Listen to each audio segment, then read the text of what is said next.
فأعوذ بالله من الشيطان الرجيم بسم الله الرحمن الرحيم رب اشرح لي صدري ويسر لي أمري واحلل عقدة من لساني يفقهوا قولي۔ فصل پنجم، غصہ پی جانا۔ اللہ تعالیٰ نے فرمایا والکاظمین الغیظ، اور غصے کو پی جانے والے، اور اس کو مدح کے مقام میں ذکر کیا ہے۔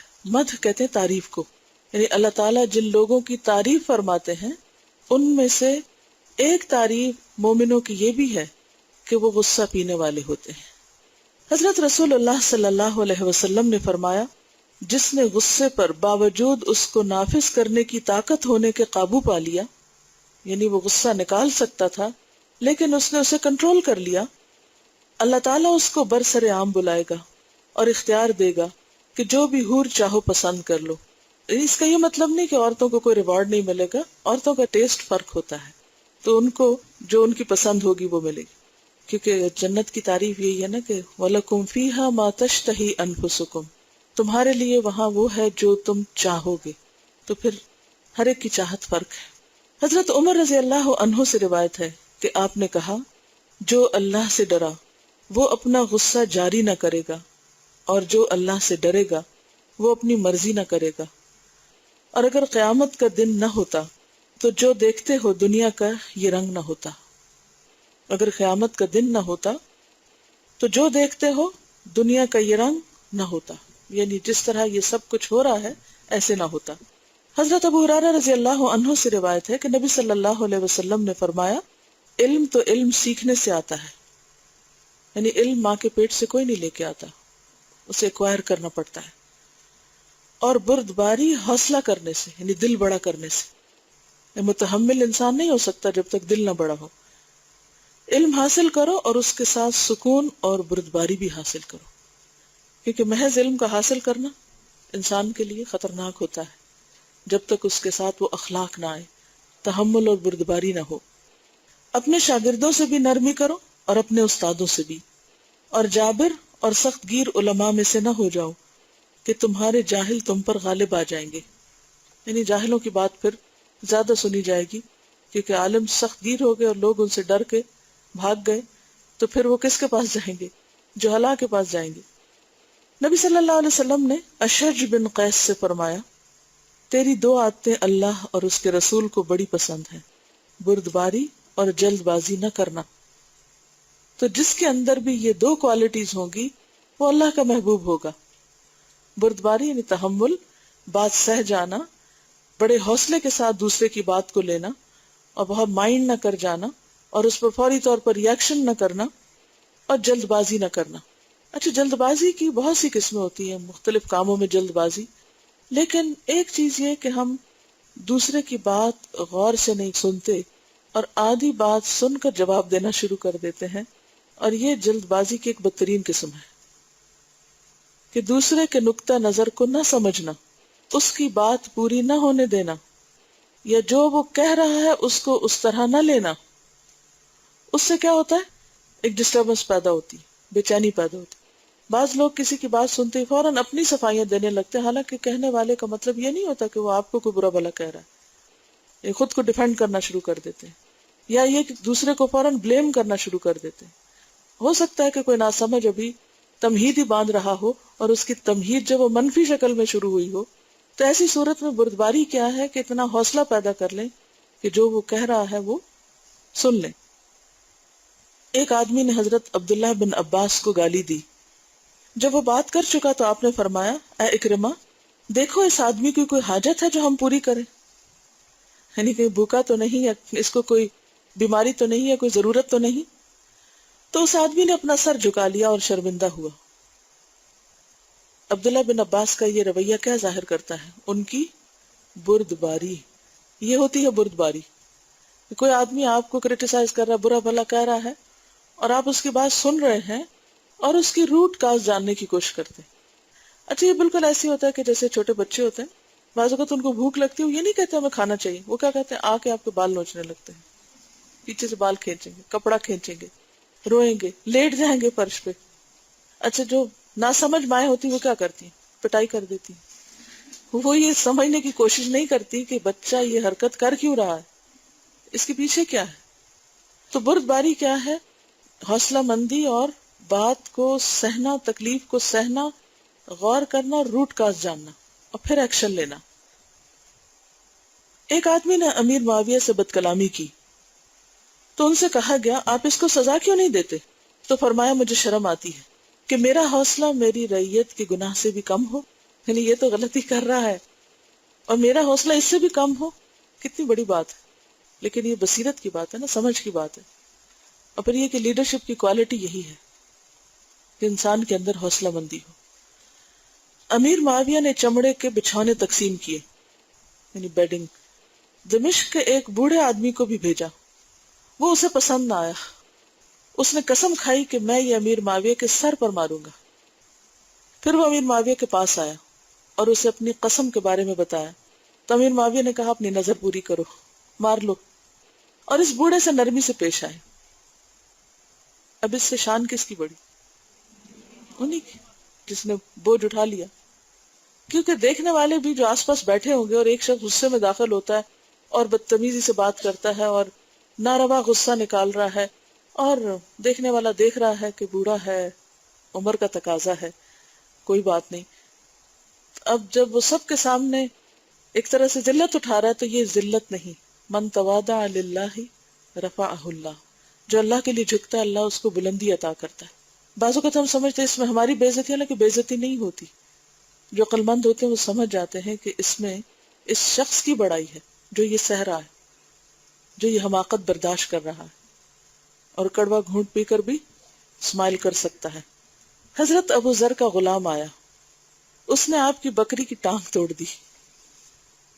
آپ نے اس سے کہا اس کی ٹانگ کس نے توڑی ہے؟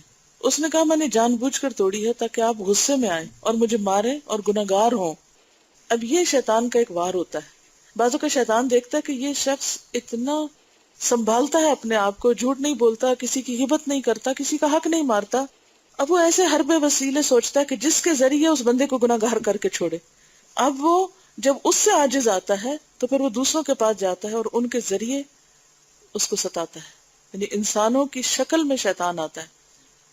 اسی لیے ہمیں موعظتین میں سکھایا گیا نا، من الجنتی والناس، کہ بعض شیطان انسانوں میں سے بھی ہوتے، یا بعض انسانوں پہ شیطان کا غلبہ ہوتا ہے اور وہ انسانی شکل میں شیطان آ کے آپ کو اریٹیٹ کرتا ہے، اور پھر آپ وہ کر جاتے ہیں جو عام حالات میں نہیں کرنے والے ہوتے۔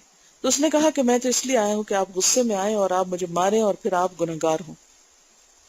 آپ نے فرمایا جس نے تجھے میرے غصے پر بھڑکایا ہے میں اس کو غصے میں ڈالوں گا، یعنی میں شیطان کو غضبناک کروں گا غصے میں نہ آ کر۔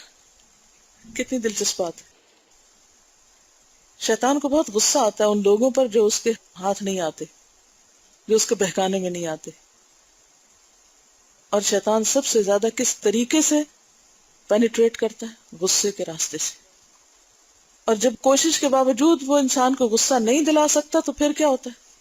وہ خود غصے میں آ جاتا ہے، اور پھر اس کو آزاد کر دیا، یعنی اس غلام کو آزاد کر دیا۔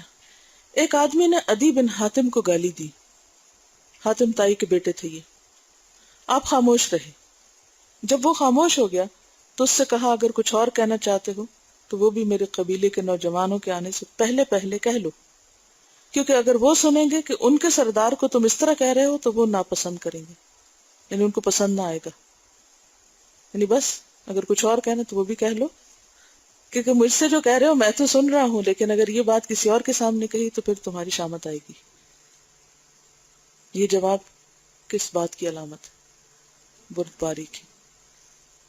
حضرت عمر بن عبدالعزیز اندھیری رات میں مسجد میں آئے، ایک آدمی سویا ہوا تھا، اس کے پاؤں پر پاؤں جا پڑا۔ ہوتا ہے نا بعض اوقات لوگ لیٹے ہوتے ہیں نیچے اور آپ چل رہے ہوتے ہیں اور آپ اٹک جاتے ہیں یا کچھ۔ اس نے اپنا سر اٹھایا اور کہا کیا تو پاگل ہے؟ حضرت عمر نے کہا نہیں۔ آپ کے محافظ نے اس کو مارنے کا ارادہ کیا، قصد کیا، نہیں ارادہ کیا۔ تو عمر بن عبدالعزیز نے فرمایا رک جاؤ، اس نے مجھ سے پوچھا تھا کیا تو دیوانہ ہے؟ تو میں نے کہا نہیں۔ ایک آدمی علی بن حسین رضی اللہ عنہ سے ملا اور آپ کو گالی دی، غلام اس پر حملہ کرنے لگے تو آپ نے فرمایا چھوڑ دو۔ پھر اس آدمی کی طرف توجہ کی اور فرمایا ہماری جو چیزیں تجھ سے مخفی ہیں وہ اس سے بھی بڑی ہیں۔ کیا مخفی ہیں؟